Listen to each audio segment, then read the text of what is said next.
Assalamualaikum warahmatullahi wabarakatuh. Alhamdulillahirabbil alamin. Adik-adik sekalian, eh, kali ini saya akan membahas tentang variabel penelitian, yang mana itu menjadi cukup penting untuk menjadi pedoman kita dalam penelitian. Baik, saya lanjutkan ke halaman pertama tentang apa variabel penelitian itu. Sederhana aja, variabel penelitian itu lahir dari keinginan tahuanmu. Eh, Bahasanya adalah apa sih sebetulnya yang kamu teliti? Itu adalah variabel penelitian.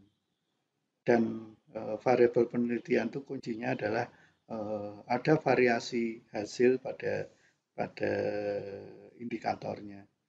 Nah, sederhana memang artinya, tetapi nanti akan sedikit rumit dan saya akan mencoba biar gampang itu memberikan satu contoh yang biar adik-adik bisa memahami lebih jauh. Jadi, tapi prinsip dasarnya adalah variabel penelitian adalah apa yang kamu teliti.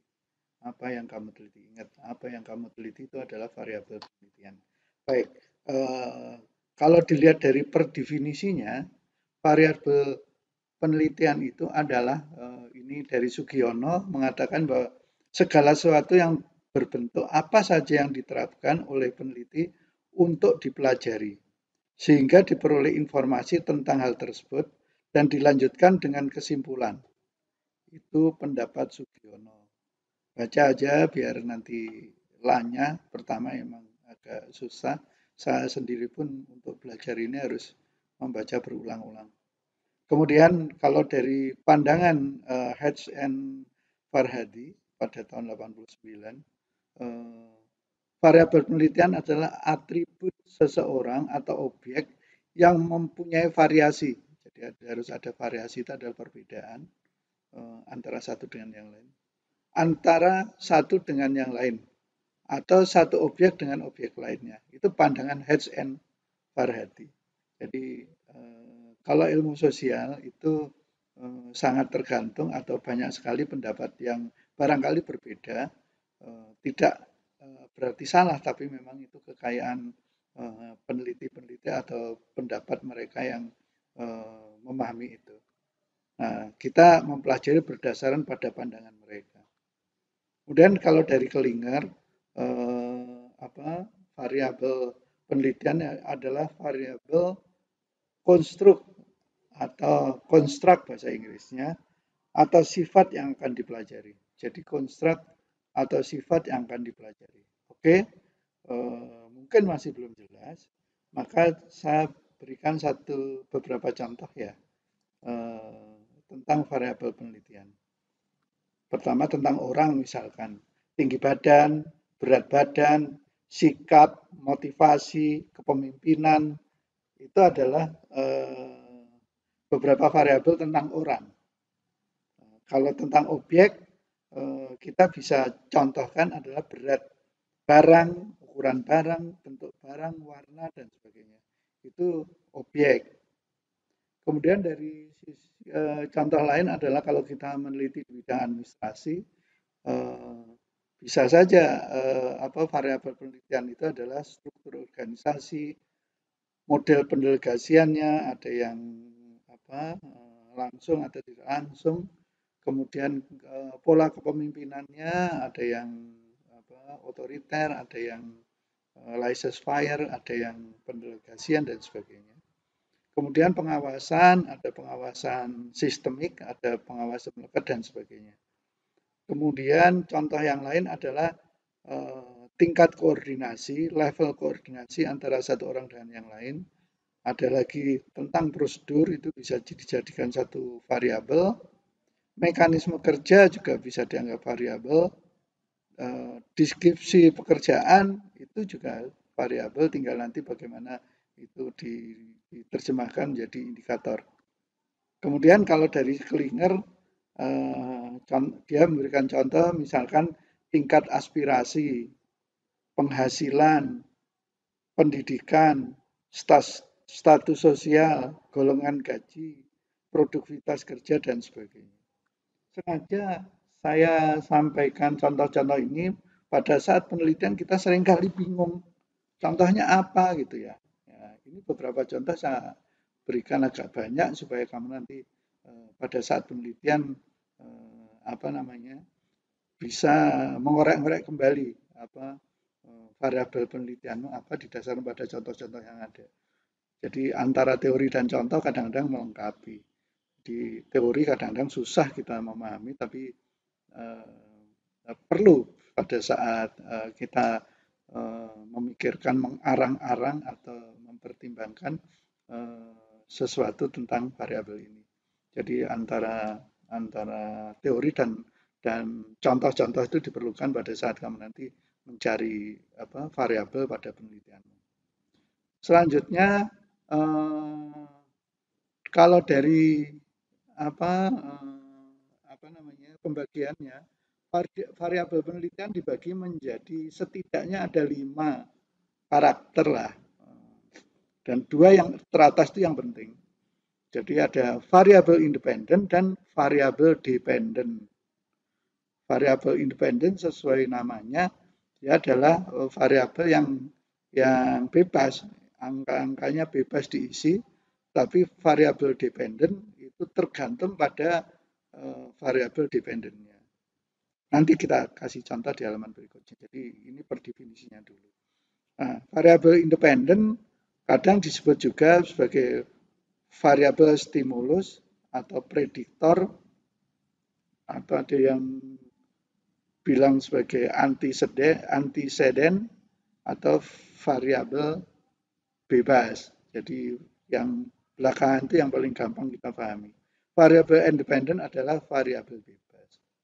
Jadi sebaliknya variabel dependen itu variabel yang tidak bebas atau terikat tergantung pada variabel independennya. Kemudian ada lagi variabel moderator, itu adalah variabel independen kedua. Apa variabel indikator nanti kalau kasih contohnya. Terus variabel intervening atau variabel penyela. Ini ada juga, nanti akan kita bahaskan di halaman belakang insya Allah. Kemudian ada variabel kontrol, adalah variabel yang dikendalikan. Jadi ada 5 ini, barangkali 2 yang teratas itu harus kamu apalkan di luar kepala, yang lain tergantung pada situasi penelitianmu nanti.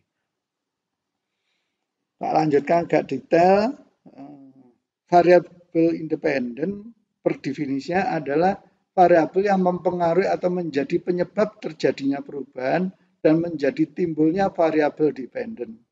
Jadi pintu masuknya di sini.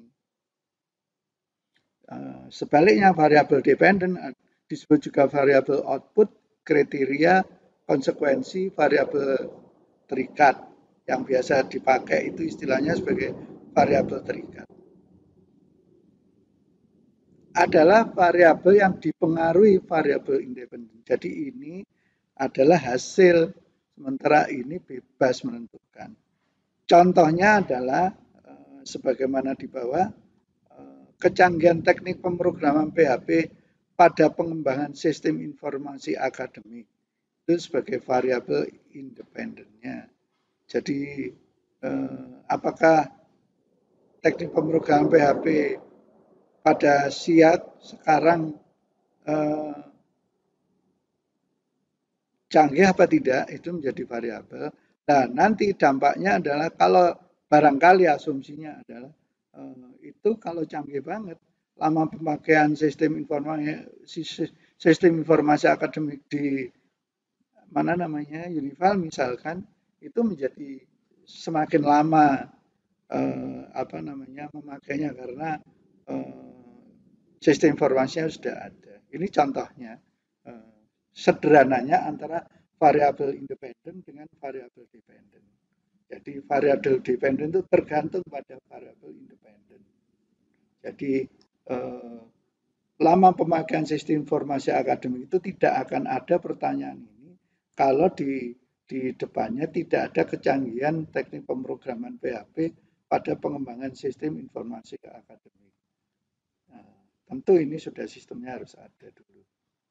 Oke, itu perbedaan antara variabel independen dan variabel dependen. Nah, mulai agak rumit ketika ada variabel moderasi atau moderator. Variabel ini adalah memperkuat atau memperlemah hubungan antara variabel independen dengan variabel dependen. Gambarnya ada di bawah ini. Jadi ada kecanggihan teknik pemrograman PHP pada pengembangan sistem informasi akademik dan lama pemakaian sistem informasi akademik. Nah, ini ada pengaruh moderasinya adalah intensitas pelatihan user. Sebelumnya kalau ada pelatihan yang intensif, kira-kira lama pemakaian sistem informasi akademik lebih lama apa tidak? Ini contoh pertanyaannya.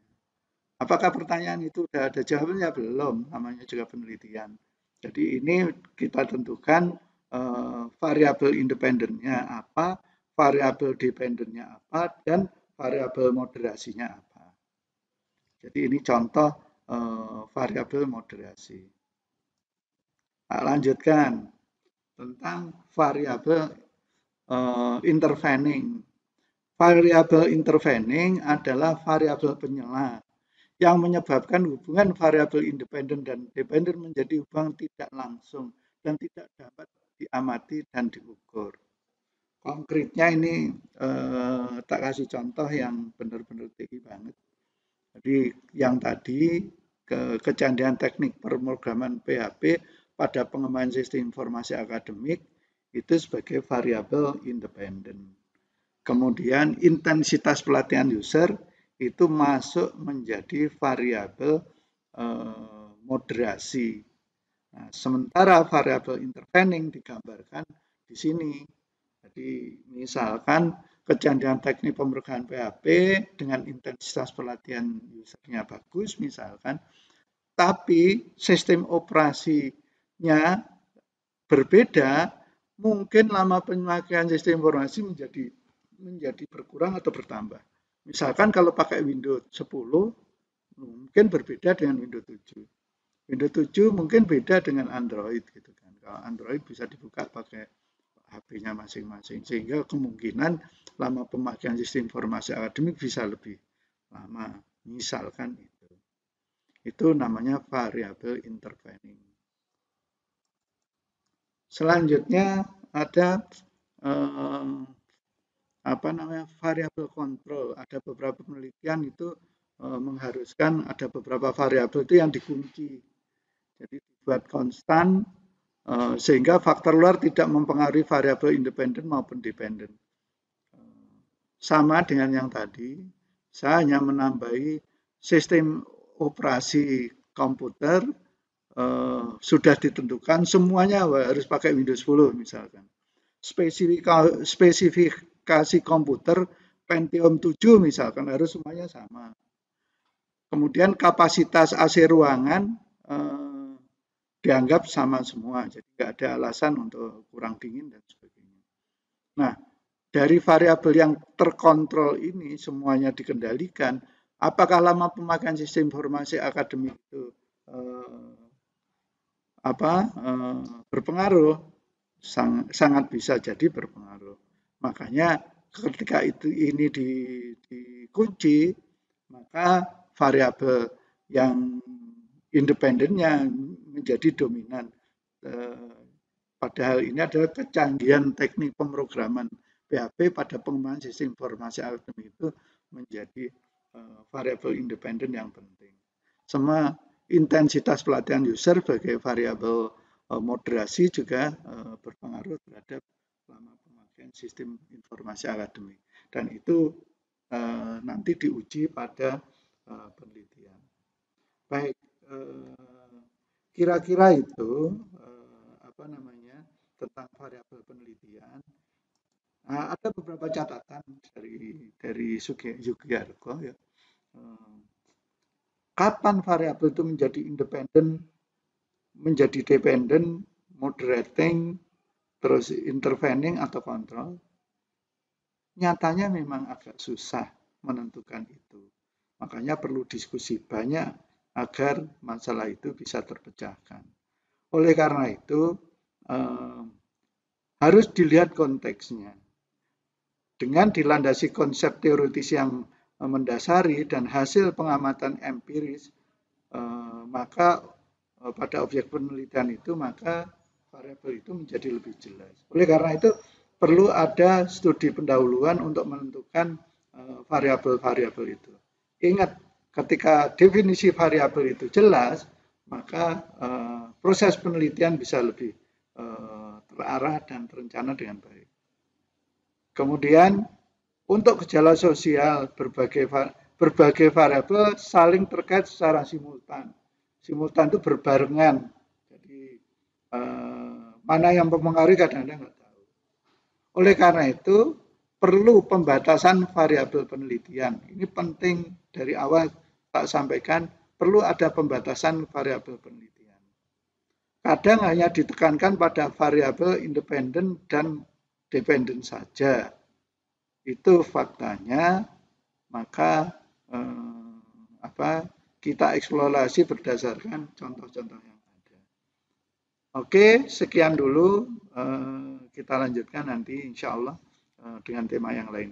Demikian, Assalamualaikum warahmatullahi wabarakatuh.